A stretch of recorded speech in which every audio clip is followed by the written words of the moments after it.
अस्सलामुअलैकुम। मोहम्मद अज़हर सिद्दीक अपने programme match views के साथ हाजिर खिदमत है। 6 सितंबर 2022 बरोज़ मंगल। डेट फिर मैं बोलनी पड़ती है, टीम को सेट कर रही है, डेट आ जाएगी तो फिर ज़रा थोड़ा सा टाइम ही बच जाएगा ना। ज़रा चलें छोड़ते हैं इस बात को। और जो मैंने बातें आपको कही थी कि दहशतगर्दी नहीं है, कौन सी दहशतगर्दी नहीं। मुझे इमरान खान ने एक छोटा सा बयान दिया, आपको पता है, मैंने कहा वो दहशतगर्दी नहीं है, बड़ी वजाहत के साथ मैंने बताया। और वो मैं एक कॉलम लिख चुका हूँ पहले, बैकग्राउंड पे अभी आप देख रहे होंगे, जहाँ मैंने दहशतगर्दी पूरी दुनिया को सामने रख के और जिस तरह की इस्लामाबाद हाई कोर्ट, ये ज़हन में रख लें, इमरान खान साहब will be acquitted from the charges of terrorism. और जो बातें मैंने कही थी, जो मैंने बात ट्रैप कह सकते हैं, मैंने कहा भाई 506 वही धमकी दी है ना, तो 506 भी बैकग्राउंड पे धमकी दी है, तो धमकी 506 है, तो 302 नहीं लग जानी कत्ल की, बैकग्राउंड पे वो भी चल रही होगी, और 7-8 ये भी चल रही होगी, तो 7-8 ये धमकी दे के कत्ल तो नहीं ना किया, धमकी दे के कोई दहशतगर्दी तो नहीं की। और सुप्रीम कोर्ट की वो जजमेंट है बड़ी बात अपना लार्जर बेंच की, जिसमें दहशतगर्दी कहा कि दहशतगर्दी होनी क्या है। तो ये एक मुबारक कबूल कर लें आप कि इमरान खान साहब एडवांस में कह रहा हूँ, ये दहशतगर्दी के केस है, वो छोटा मोटा कोई रह गया धमकी शमकी वाला, वो अपनी जगह चलता रहेगा। चलें आपको बताते चलें इस्लामाबाद हाई कोर्ट में हेयरिंग क्या हुई। अब ये तो कह दिया कि शामिल तफ्तीश हो जाए, मैं समझता था ये कहने की ये कोर्ट की बजाय खुद हमें बुलाकर तो इंस्पेक्टर को बुलाना है, आए आकर बयान ले, दैट्स ऑल, और क्या करनी है। वैसे तो सारा हर चीज़ रिकॉर्ड पे, और क्या तफ्तीश करनी होती है। और जैसे मैंने आपको बताया था, मैं बार बार आप अपनी उस बात पे कायम हूँ कि इमरान खान साहब से 20 तारीख वाले दिन हमारी जो हम वकला थे, हमारी बड़ी डिटेल डिस्कशन हुई। बिल्कुल ना दहशतगर्दी का कोई माइंड था, ना तौहीन अदालत का था। आज मैंने एक और कॉलम लिखी, मेरा छपा है नेशन में, वो डेफेमेशन और हद के इज़्ज़त और तौहीन अदालत। मैंने पूरी हिस्ट्री उठाई है, फिर मैंने मुख्तलिफ कवानीन सारे रखे हैं सामने, और उस पर ज़रा अभी ये जो इस्लामाबाद हाई कोर्ट में हेयरिंग हुई इसके बात करते हैं। चालान जमा कराने से रोक दिया है मुतलका अदालत में। अदालत ने कहा कि पहले वो दहशतगर्दी के हवाले से हमारे पास लेकर आएँ।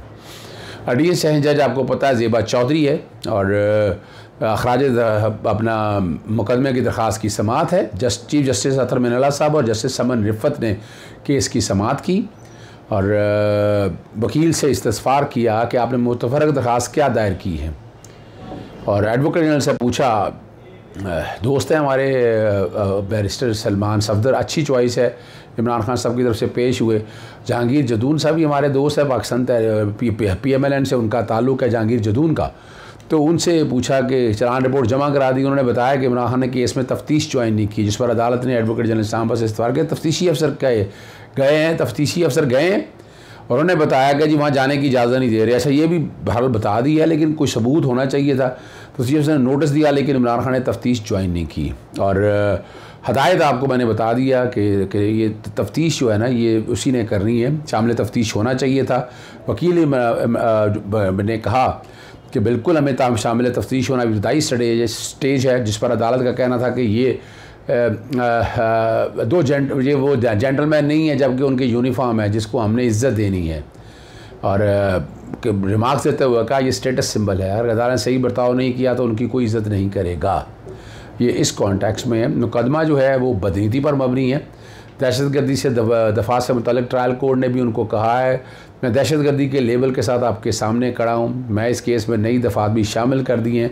जिस तरह वो कह रहे हैं, क्रिमिनल केस रजिस्टर हो चुका है, मज़ीद 3 दफ़ात लगा दी हैं और यकीन दहानी उन्होंने करवा दी कि हम आ जाएंगे। और अगर वो वहाँ जाने की इजाज़त नहीं देता तो फिर कानून अपना रास्ता खुद बनाए। तफ्तीशी अफसर के साथ कोई तावन नहीं करता तो आइंदा हफ्ता रिपोर्ट दें। अदालत ने मज़ीद भी ये कहा कि तावन ना किया तो अदालत इस केस को नहीं सुनेंगी। तफ्तीशी अफसर आइंदा समात पर दहशतगर्दी की दफ़ात लगती है या नहीं उसके बारे में बताएं।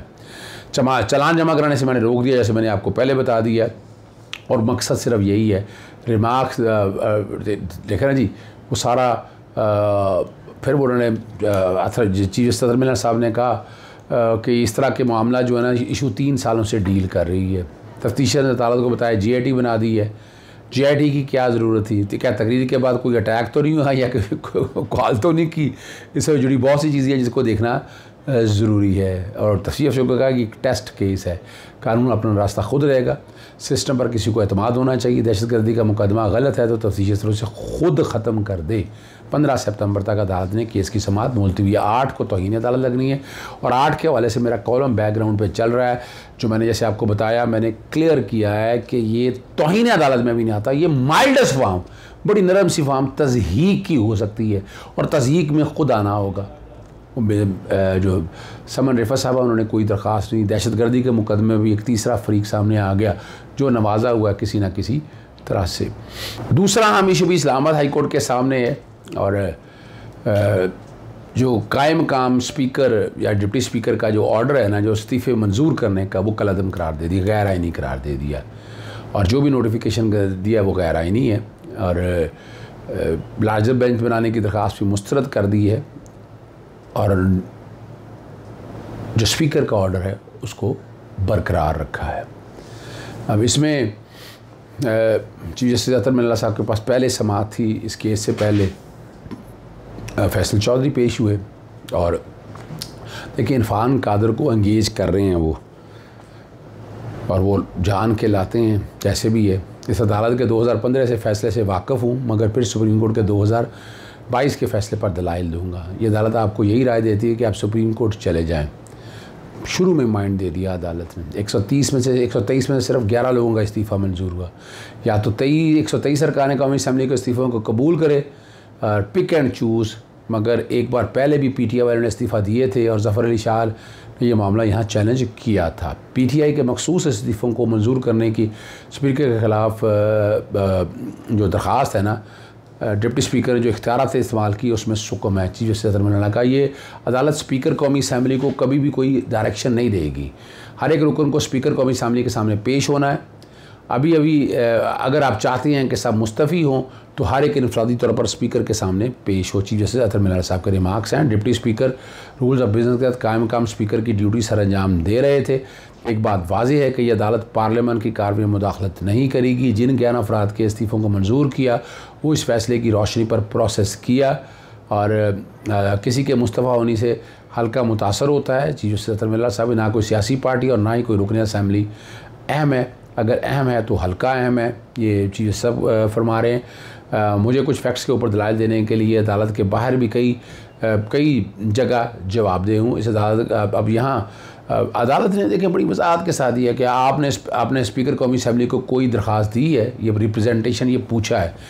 हाँ, हम यही कहना चाहते हैं कि या तो सबके इस्तीफ़ों को मंजूर किया जाए या ना करे। और मैंने आपको बताया, मैंने आज वो ख़त लिखा है स्पीकर के, और इसके बाद उस पर बात करूँगा राजा रियाज के कॉन्टेक्स्ट में। मैंने पहले रास्ता वही इख्तियार किया है, और मैं यहाँ भी समझता हूँ कि यहाँ भी रास्ता वही इख्तियार करना चाहिए था। पहले लिखना चाहिए था कि आपने जो इस्तीफ़े मंजूर किए हैं गलत किए हैं या बाकी इस्तीफ़े मंजूर नहीं किए, कि बुनियादी तौर पर लिखना चाहिए था।